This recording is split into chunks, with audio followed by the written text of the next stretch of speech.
The strangest thing about lonely people is that they usually sit in the brightest rooms. Rain slid slowly down the floor-to-ceiling windows of the Belmont Grill, turning the Manhattan skyline into a blur of gold and silver lights.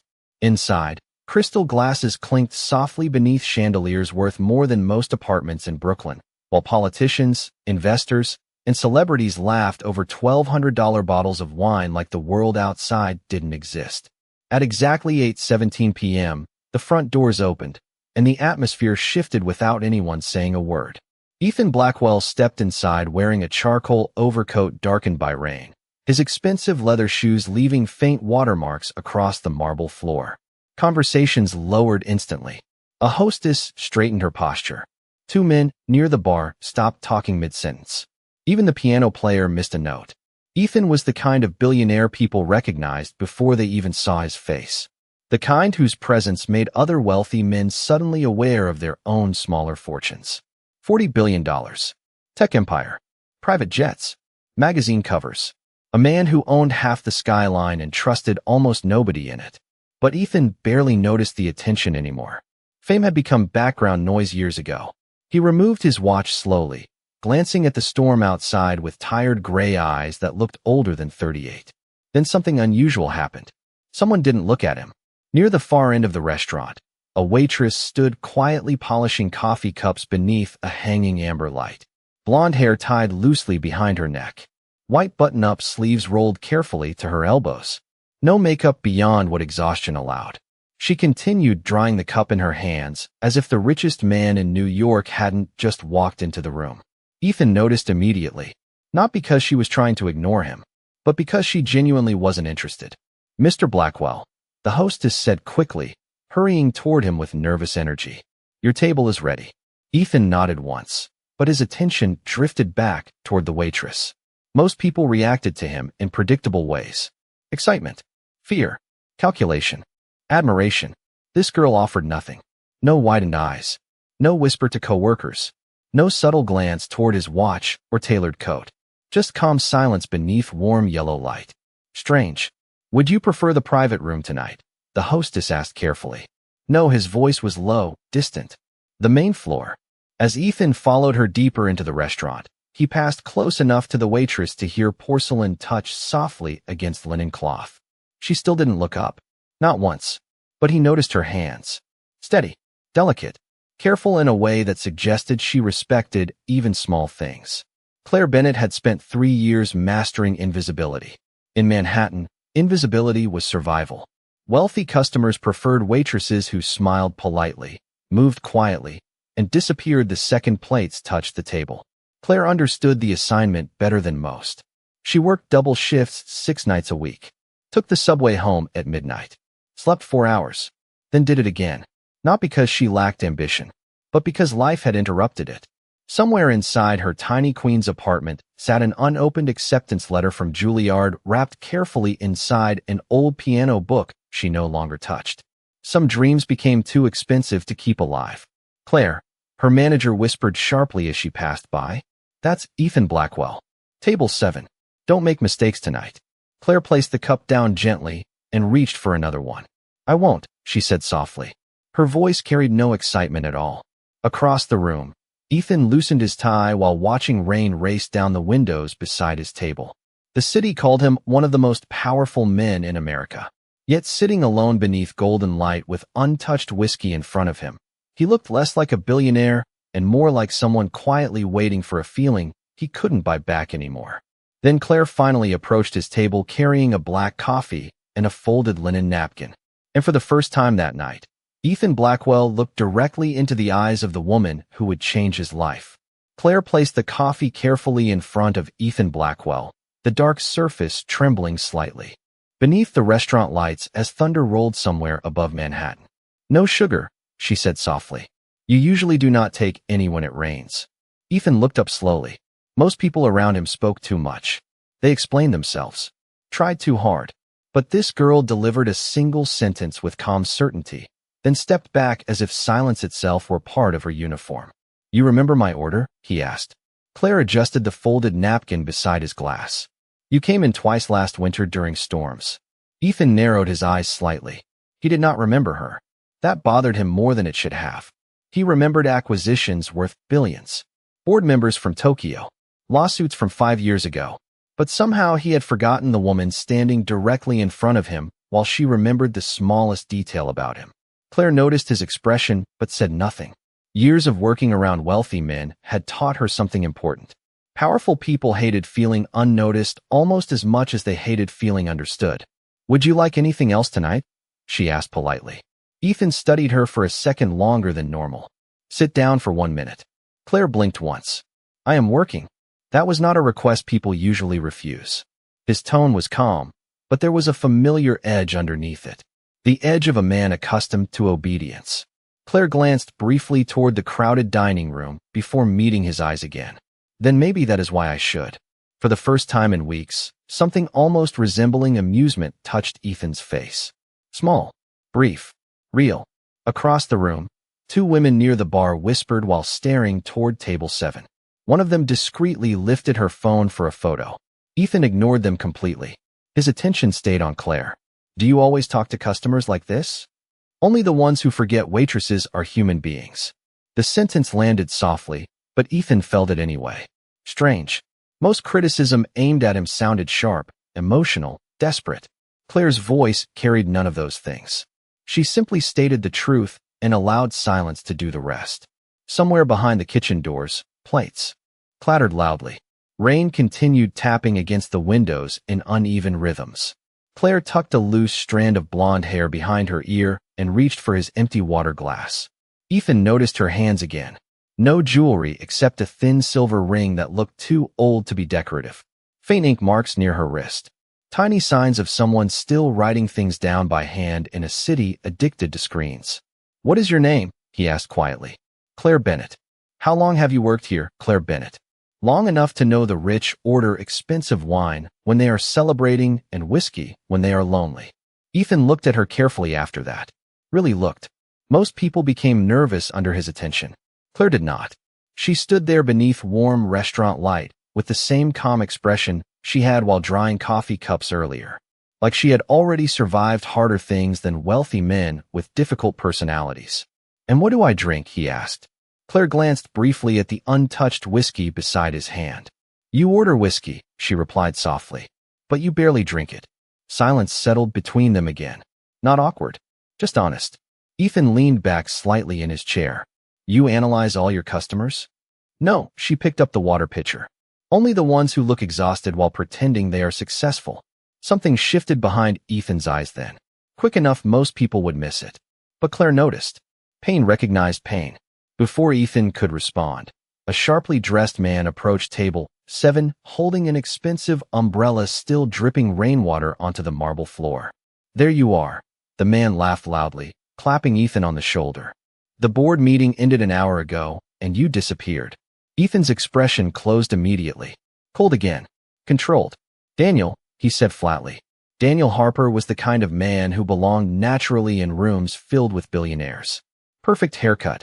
Tailored navy suit. Smile polished enough to belong on financial television. His eyes drifted toward Claire for half a second before dismissing her entirely. "Sorry to interrupt," Daniel said casually, though he clearly did not mean it. "Your investor from Singapore is calling every 10 minutes. Ethan reached for his phone, but paused. 5 minutes. Daniel blinked. "Excuse me." Ethan looked toward Claire instead of him. "Bring another coffee." Claire nodded once and walked toward the kitchen without hurry. Daniel watched her leave before lowering his voice. "You are staying here for coffee?" Ethan's gaze followed the waitress moving quietly through golden light and crowded tables. "Apparently," he said slowly. "It is the first honest conversation I have had all week." Daniel Harper stared at Ethan as though he had suddenly started speaking another language. Around them, the restaurant continued glowing with quiet luxury while rain painted silver rivers across the windows overlooking Park Avenue. "You skipped a $700 million negotiation for coffee?" Daniel asked under his breath. Ethan adjusted the cuff of his black shirt slowly, his expression unreadable again. "Reschedule the call. The investors flew 14 hours for this meeting. Then they can wait 15 more minutes." Daniel studied his friend carefully after that. In 10 years, he had watched Ethan Blackwell destroy competitors twice his age, outmaneuver entire corporations, and walk away from billion-dollar conversations without blinking. But this was different. Ethan looked distracted. Not by business. By a waitress. Claire returned carrying fresh coffee in a white porcelain cup, steam curling softly into the warm amber light above table 7. She placed it down carefully in front of Ethan before noticing Daniel still standing there. "Would your guest like anything?" she asked politely. Daniel smiled automatically. "Just my dignity back after watching him ignore international investors for caffeine." Claire glanced briefly toward Ethan. Maybe the coffee matters less than the conversation. Ethan looked down for a second, hiding the faintest trace of a smile. Daniel noticed immediately. That unsettled him more than he expected. "I should take this call before your shareholders file a missing persons report," Daniel muttered. He leaned closer to Ethan before lowering his voice. "Do not tell me you are interested in a waitress." Ethan's answer came without hesitation. "I am interested in why she is not interested in me." Daniel laughed once beneath his breath. "That usually means she is smarter than the rest." Claire walked away before hearing the last part, disappearing into the movement of servers and soft jazz drifting through the restaurant speakers. Ethan watched her go again. The strange thing was not her beauty, although she had that quiet kind people remembered later. It was the stillness around her. Most people in Manhattan moved like they were chasing something. Money, attention, validation. Claire moved slowly, deliberately, like someone who had already learned what mattered and discarded the rest. Daniel finally left for the lobby to take the investor call, leaving Ethan alone again beneath the chandelier glow. For a while, he simply sat there listening to rain and distant piano music while Claire worked across the room. She handled impatient customers with calm grace, smiled gently at an elderly couple celebrating their anniversary, helped a nervous young waiter carry a tray without embarrassing him in front of management. Small things, invisible things, but Ethan noticed all of them, because nobody had treated him gently in years. 20 minutes later, Claire returned with the check folder tucked beneath one arm. "The kitchen closes in 10 minutes, she said softly. "Would you like dessert?" Ethan glanced toward the menu without reading it. "What do you recommend?" Claire looked genuinely thoughtful for a moment. "The apple tart. Because it is good? Because it reminds people of home." Ethan looked at her carefully again after that. "And what reminds you of home?" The question caught her slightly off guard, just enough for her eyes to flicker toward the rain outside. "Music," she answered quietly. Then she immediately reached for professionalism again. "Would you like the tart?" "Yes." Claire nodded once and disappeared toward the kitchen. Ethan leaned back slowly in his chair, staring at the reflection of city lights against the dark windows. Music. There was something about the way she said it. Not casual, not decorative. Like the word. Carried weight. Memory. Loss. A few minutes later, Claire returned balancing a small white plate with delicate precision. The apple tart smelled faintly of cinnamon and butter, steam rising softly beneath powdered sugar. Ethan looked down at it before speaking. "You still have not asked what I do." Claire folded her hands lightly in front of her apron. "Everyone already knows what you do. And I think jobs are the least interesting thing about people." Ethan let out a quiet breath through his nose. Almost a laugh. Almost disbelief. "You always answer questions like that?" "Only honest ones." Somewhere near the entrance, thunder rumbled low enough to shake the glass windows slightly. The lights flickered once before stabilizing again. Claire glanced upward instinctively. "Storm is getting worse," she murmured. Ethan studied her face beneath the warm hanging light. No performance. No manipulation. Just honesty wrapped carefully inside exhaustion. Then his eyes drifted briefly toward her wrist as she reached for the empty coffee cup. A faint smudge of dark ink stained the side of her hand again. Not restaurant ink. Pencil graphite. Music notation graphite. Ethan recognized it instantly because his mother had once carried the same marks after long nights playing piano in their Connecticut estate before she died. Strange how memory worked. Sometimes a billion-dollar empire could not make a man feel anything. Then a waitress with tired eyes and piano marks on her hands could undo years of silence in under an hour. The storm worsened after 10 o'clock. Wind rattled the tall windows of the Belmont Grill hard enough to make several guests glance nervously toward the dark streets below. Outside, Manhattan blurred beneath sheets of rain and flashing headlights trapped in traffic. Inside, The restaurant slowly emptied table by table until only a handful of customers remained beneath the fading chandelier light. Ethan Blackwell stayed exactly where he was. His untouched apple tart sat half-finished beside the second cup of coffee Claire had brought him nearly 40 minutes earlier.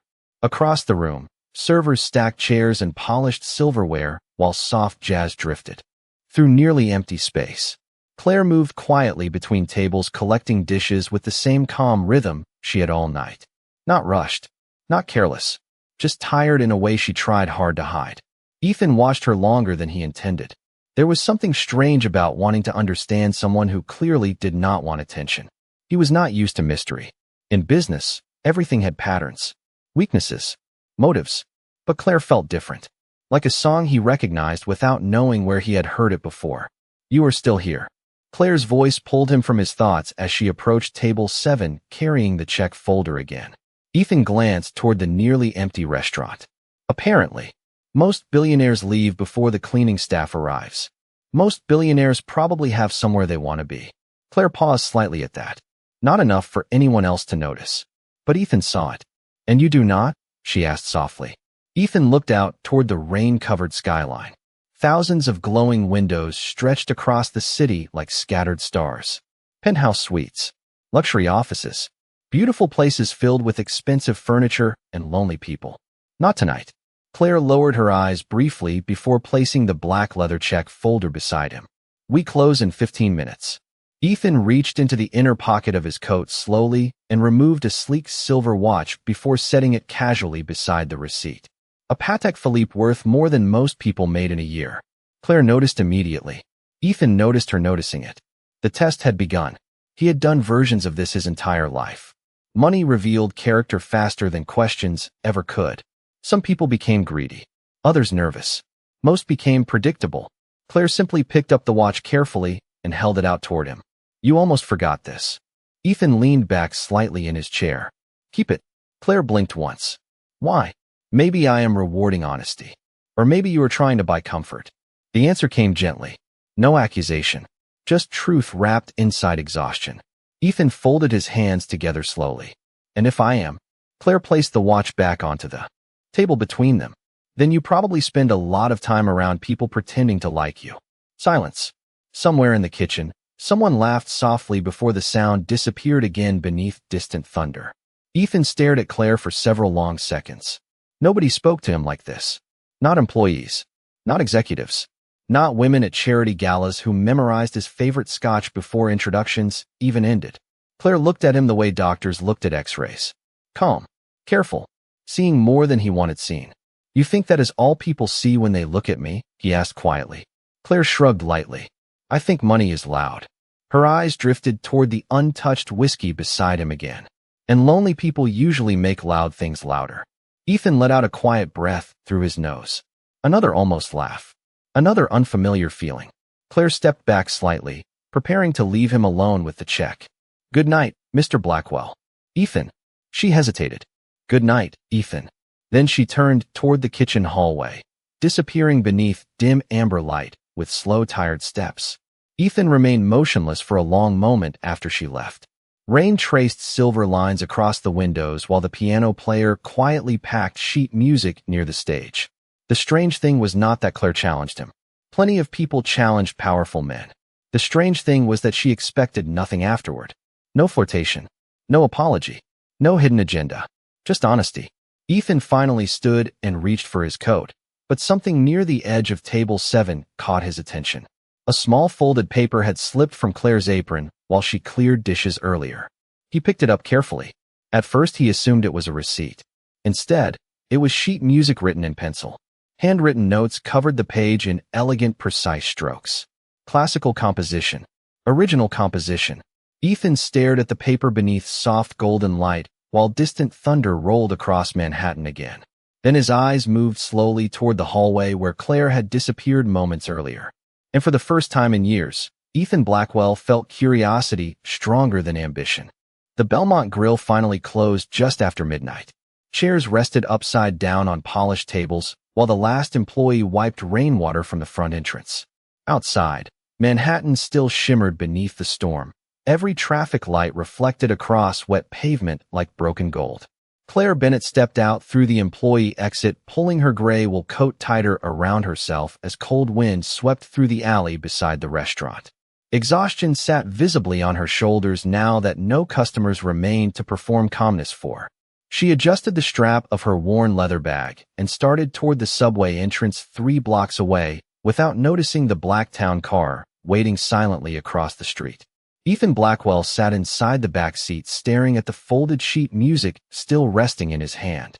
The driver glanced toward him through the mirror. "Home, sir." Ethan's eyes followed Claire walking alone beneath flickering streetlights. "Not yet." The driver nodded quietly. Men like Ethan rarely explained themselves anymore. The car rolled slowly forward through rain-slick streets, never close enough to alarm her, just enough for Ethan to watch the strange contradiction that was Claire Bennett. A woman carrying herself with quiet elegance while wearing shoes worn thin at the heels. A woman writing original piano compositions between waitress shifts. None of it fit together. Claire descended into the subway station just as another gust of wind rattled newspaper stands outside. Ethan stepped from the car before the driver could open the door for him. Cold rain dampened his coat immediately. "Sir," the driver called carefully. "Wait here." Ethan ignored the surprised look on the man's face and followed Claire underground for reasons he could not fully explain to himself. The subway platform smelled faintly of wet concrete and coffee from a nearby vending cart. A tired saxophone player sat near the far wall performing soft jazz for passing strangers who barely looked at him. Claire stopped walking when she heard the music. Ethan noticed the change instantly. Her shoulders relaxed slightly. Her eyes softened. For a moment, she looked less exhausted. She reached quietly into her coat pocket and placed a folded $20 bill into the musician's open case before continuing toward the platform bench. Ethan watched her from several feet away beneath harsh fluorescent lights. $20 probably mattered to her, yet she gave it away without hesitation. Strange. Most wealthy people he knew donated millions publicly and still made generosity feel transactional. Claire gave quietly when nobody important was watching. Ethan sat down at the opposite end of the bench. Claire looked up in visible surprise. "You followed me?" "That sounds worse when you say it out loud." A faint smile almost appeared on her face before disappearing again. Most billionaires usually prefer helicopters over subway stations. Most billionaires probably know where they are going. Claire studied him carefully beneath the pale station lights. Without the restaurant around them, Ethan looked different somehow. Less untouchable. More tired. The silence between them stretched naturally while trains roared somewhere in distant tunnels. Then Ethan held up the folded sheet music slightly. "You dropped this." Claire's expression changed instantly. Not fear. Something quieter. More vulnerable. She reached for the paper carefully, almost protectively. "Thank you." Ethan glanced toward the handwritten notes. "You wrote it?" Claire hesitated before nodding once. "A long time ago." "It is good." She let out a soft breath that might have been amusement. "You have not heard it. I can tell by the way it looks." That answer caught her off guard enough to make her actually look at him for a second longer than usual. Ethan leaned back slightly against the cold metal bench. "My mother played piano." Claire lowered her eyes toward the sheet music in her hands. "Mine too." Another silence settled between them. Softer this time. More human. The arriving train thundered into the station, wind rushing through the tunnel hard enough to stir Claire's blonde hair across her face. People hurried toward opening doors while overhead announcements echoed through the station. Claire stood slowly. "This is my train." Ethan nodded once, but did not move. Claire hesitated before speaking again.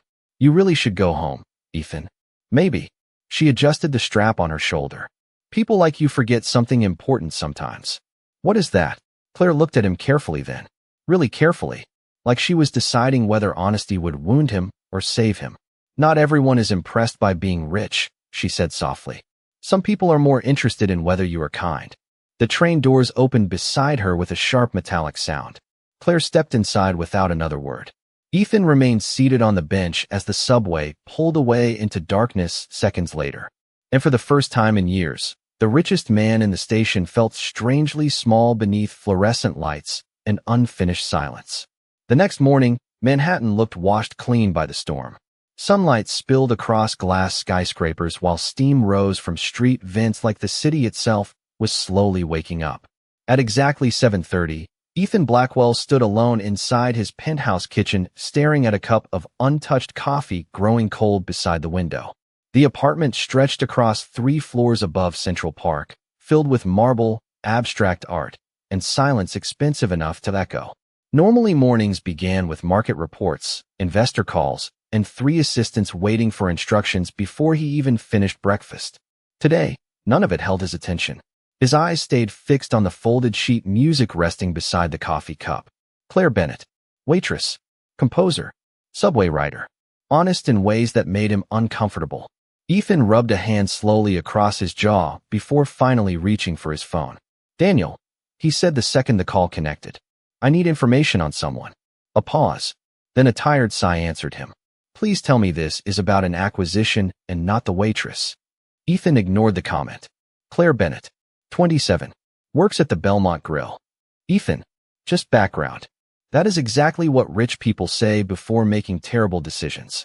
Ethan stared out across Central Park while morning light reflected against nearby towers. Find out what happened to Juilliard. Silence met him for 2 seconds. Then Daniel's voice softened slightly. You really are interested. Ethan ended the call without answering. Across Queens, Claire Bennett stepped quietly into St. Mary's Medical Center carrying 2 paper coffee cups and a grocery bag filled with oranges, soup cans, and crossword puzzle books. The hospital hallways smelled faintly of disinfectant and old coffee, nurses moving quickly beneath fluorescent lights while televisions murmured softly from waiting rooms. Claire smiled politely at the front desk receptionist before heading toward room 614. Inside, Eleanor Bennett rested against white pillows beside a window overlooking the East River. Her silver hair framed a face made thinner by months of chemotherapy, but her eyes still carried warmth strong enough to soften the room the moment Claire entered. You are late, Eleanor teased gently. Claire set the coffees down carefully. I had to fight 3 businessmen for the last blueberry muffin downstairs. Did you win? Barely. Eleanor laughed softly before coughing into a tissue. Claire's smile faded for just a second as she adjusted her mother's blanket higher around her shoulders. Small movements. Automatic movements. The kind built from exhaustion and love repeating themselves daily for months. You worked late again, Eleanor said quietly after studying her daughter's tired eyes. Claire looked away toward the window. It was busy. Her mother noticed the hesitation immediately. Mothers usually did. What happened? Claire sat slowly beside the bed and wrapped both hands around the warm coffee cup. I met someone strange. Eleanor raised an eyebrow. Strange good or strange Manhattan billionaire? Claire looked down into her coffee in surprise. How did you know he was rich? Claire. Her mother smiled softly. You only use that face when someone expensive confuses you. A quiet laugh escaped Claire before disappearing again beneath thoughtfulness. He does not act like other people. That usually means one of 2 things. Which are? Eleanor reached for her daughter's hand carefully. Either he is very dangerous, a small pause, or very lonely. Claire stared silently at the sunlight. Touching the hospital floor, somewhere down the hallway, a child laughed while nurses rolled carts past open doors. Life continuing quietly around them. I think maybe he forgot how to be happy, Claire admitted softly. Eleanor squeezed her hand once. Money can distract people from emptiness for a very long time. Back in Manhattan, Ethan sat through a board meeting without hearing half the conversation around him. Executives argued over expansion numbers projected across giant digital screens, while assistants poured sparkling water into crystal glasses. Billion-dollar decisions filled the room. Ethan barely looked up once. Are you listening? One board member finally asked carefully. Ethan blinked slightly before realizing everyone had gone silent waiting for him. Repeat the question. Several executives exchanged subtle looks. Daniel Harper leaned back slowly in his chair, studying his friend with growing disbelief. Ethan Blackwell had once corrected a financial projection after glancing at it for 3 seconds. Now he looked distracted by something invisible. After the meeting finally ended, Daniel followed Ethan into the hallway outside the conference room. You have not heard a single word all morning, he said quietly. Ethan loosened his tie slightly while walking toward the elevators. Probably not. Daniel handed him a slim folder. I found your waitress. Ethan stopped walking immediately. Inside the folder sat copies of Claire's Juilliard acceptance letter, scholarship recommendations, and withdrawal forms dated 4 years earlier. Ethan's eyes moved slowly across the pages. Top of her class. Classical composition program. Full scholarship candidate. Then one final document caught his attention. St. Mary's Oncology billing statements. Past due. Ethan stared at the numbers beneath fluorescent office lighting while something heavy settled quietly inside his chest.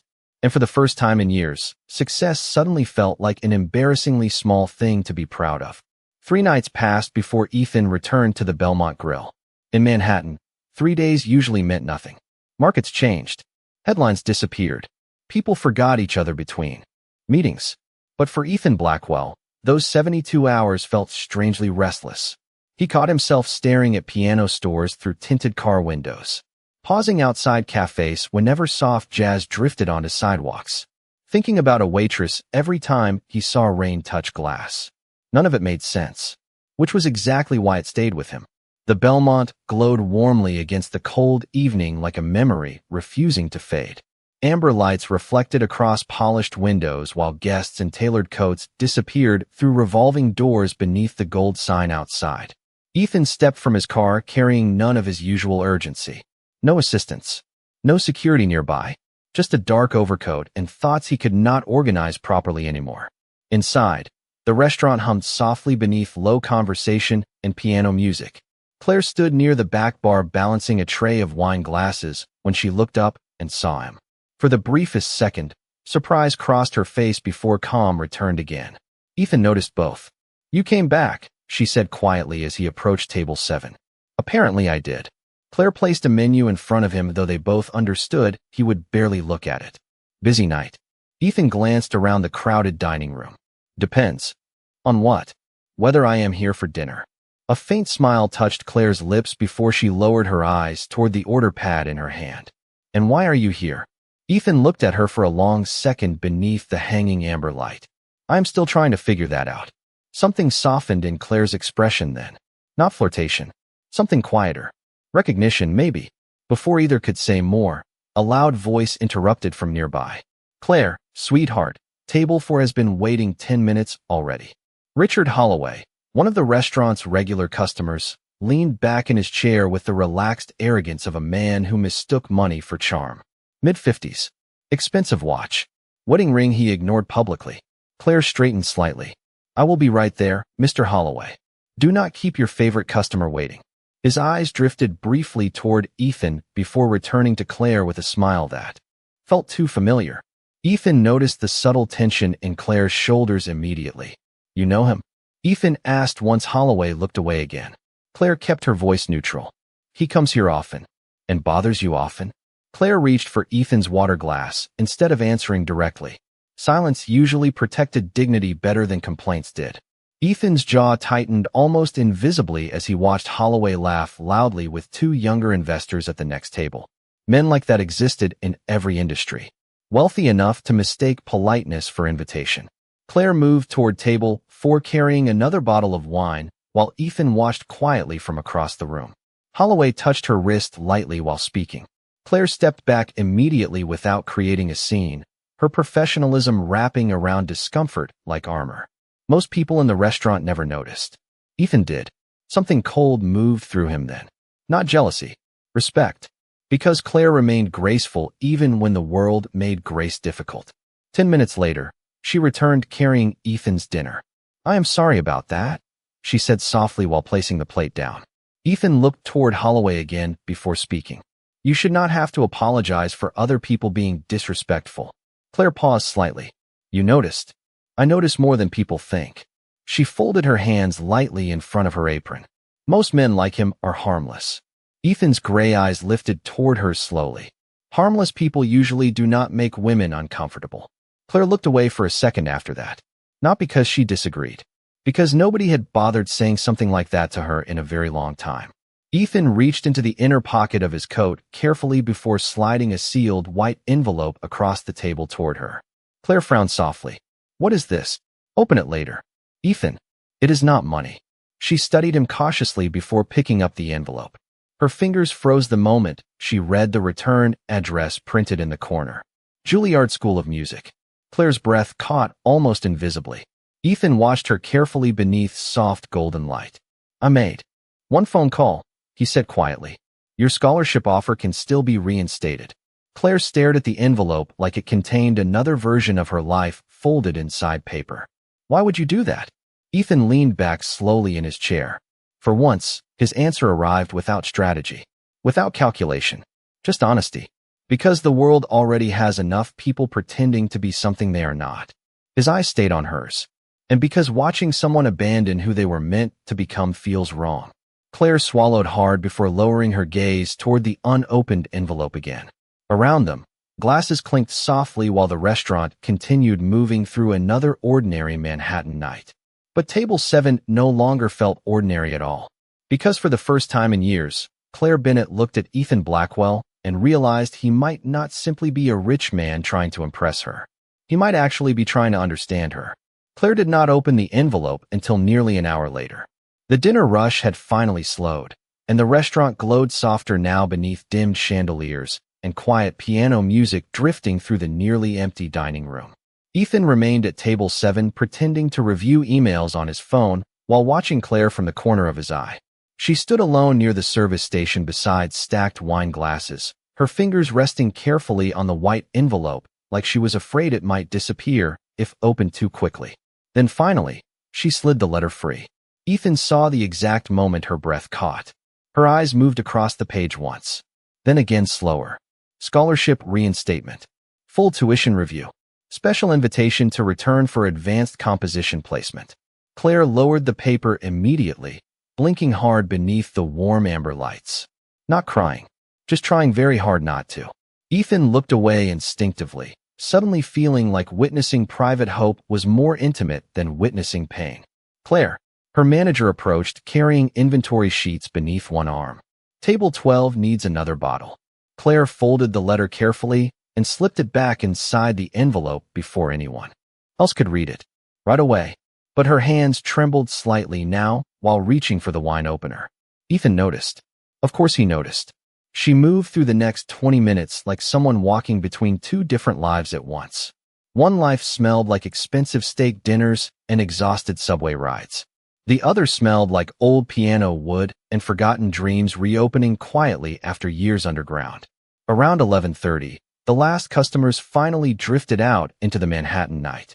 Chairs flipped upside down onto tables while the cleaning staff mopped dark marble floors beneath fading lights. Ethan remained seated near the window long after his plate had been cleared.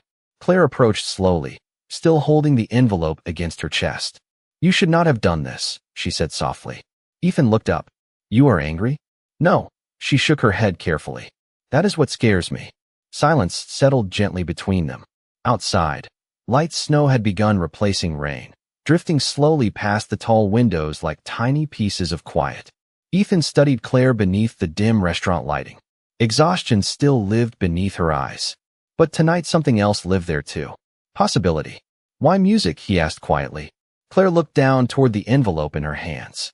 "Because it was the only thing that ever made life feel less heavy." Ethan leaned back slightly in his chair. "My mother used to say almost the same thing." Claire looked at him then. Really looked at him. "You loved her very much." It was not a question. Ethan's expression shifted almost invisibly. "She died when I was 23. Claire lowered herself slowly into the chair across from him before realizing she had done it. Neither of them mentioned the fact that she was technically no longer working. She played piano every night. Ethan continued quietly while snow drifted outside behind him. "Even after my father built half of Connecticut trying to impress people, she still said music mattered more than success."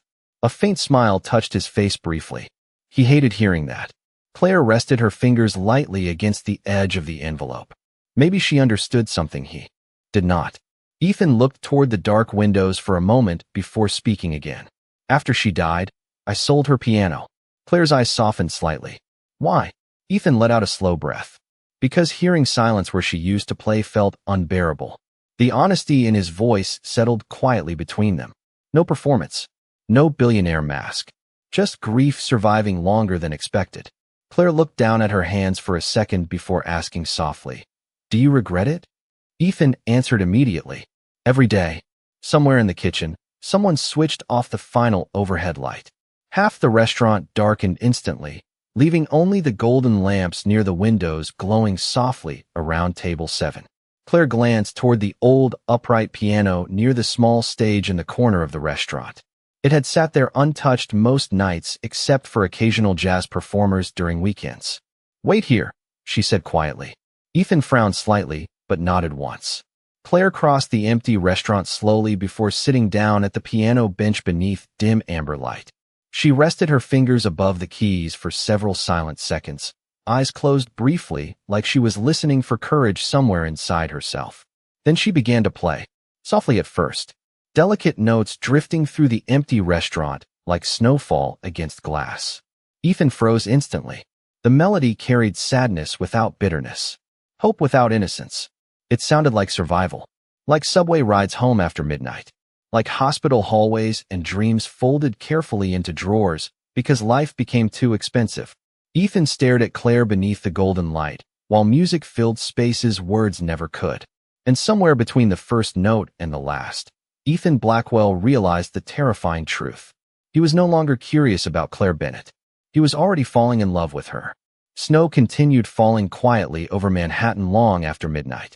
White flakes drifted past the tall windows of the Belmont Grill, while Claire's final piano note lingered softly through the empty restaurant, like something unwilling to disappear. Ethan sat completely still at table 7, his untouched coffee growing cold again beside him. For several seconds after the music ended, neither of them spoke. Claire lowered her hands slowly from the piano keys, her breathing uneven in the silence that followed. She had not played for anyone in almost 4 years. Not like that. Not openly. Music had become something private after life turned practical and survival replaced dreaming. But somehow, sitting beneath dim amber light while snow covered the city outside, she forgot to protect herself for a few minutes. Ethan rose from his chair carefully and crossed the restaurant without looking away from her. Claire looked nervous suddenly, like she regretted letting someone see too much. "You should not look at me like that," she said softly when he stopped beside the piano. Ethan frowned slightly. "Like what?" Claire glanced down toward the worn piano keys. "Like you understand me." Ethan stood there quietly for a moment, hands resting inside the pockets of his dark coat. "I do not think anyone fully understands another person," he said finally. "But I think sometimes we recognize loneliness when we hear it." Claire's eyes lifted toward his then. Something vulnerable passed silently between them. Honest, uncomfortable, real. Outside, snow collected along the sidewalks while distant traffic lights painted soft colors against the glass. The restaurant felt suspended outside normal time now. No billion-dollar meetings. No customers. No performance. Just 2 tired people sitting beside an old piano in the middle of Manhattan. Claire looked away first. "You should go home, Ethan. You already told me that once. And you still ignored me." A quiet smile touched Ethan's face. "I am beginning to think you do not enjoy being listened to very much." Claire laughed softly beneath her breath before the sound faded again. Ethan had learned something important about her over the past week. Claire smiled rarely, but when she did, the room felt warmer afterward. "Can I ask you something?" he said gently. Claire nodded once. Ethan looked toward the piano before speaking. "Why did you stop?" Claire rested her fingers lightly against the edge of the keys. "Because my mother got sick." Her voice remained calm, but softer now. "And because hospital bills do not care about dreams." Ethan lowered himself slowly onto the bench beside her, leaving enough distance to respect the quietness between them. "You gave up everything." Claire shook her head slightly. "No." Her eyes moved toward the falling snow outside. "I gave up one version of my life to save someone I loved." Ethan stared at her profile beneath the golden light. The strange thing was that Claire never sounded bitter when talking about sacrifice. Most people carried disappointment loudly. She carried hers carefully. "Most people would resent that," he admitted quietly. Claire thought for a second before answering. "Maybe. But resentment is exhausting." Another silence settled between them. Softer now. Familiar. Ethan looked down at his hands for the first time all night. "I spent most of my life believing success fixed emptiness," he said slowly. "Turns out it just hides it better." Claire studied him carefully after that. No expensive suit could hide the truth in his eyes anymore. He looked tired in ways sleep could not solve. You know what I think? She asked quietly. Ethan looked toward her. I think you built a life where everyone admires you. A small pause. But very few people actually see you. The words landed gently, but Ethan felt them anyway. Because they were true. Terribly true. For years people had wanted things from him. Contracts. Access. Status. Attention. But Claire Bennett looked at him like none of those things mattered. Like underneath the billions and headlines, there was still simply a human being trying to figure out why success felt so lonely. Ethan let out a slow breath before speaking again. Why are you not afraid of me? Claire tilted her head slightly. Should I be? Most people are. She smiled faintly then. I think you are much more afraid of being unloved than I am of your money. Ethan stared at her in complete silence after that.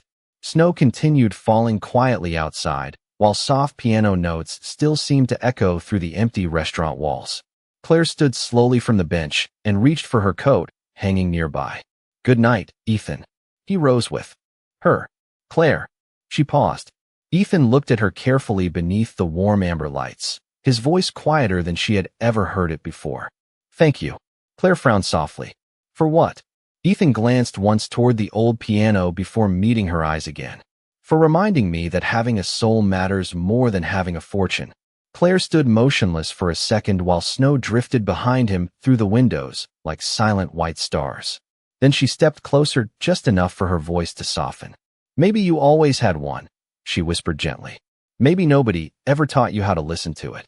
And standing there beside an old piano in a nearly empty restaurant, Ethan Blackwell realized something no boardroom, investment, or headline had ever taught him. The rarest people in the world are not the loudest ones. They are the quiet souls who walk into your life softly and make you remember who you were before the world convinced you to become someone else.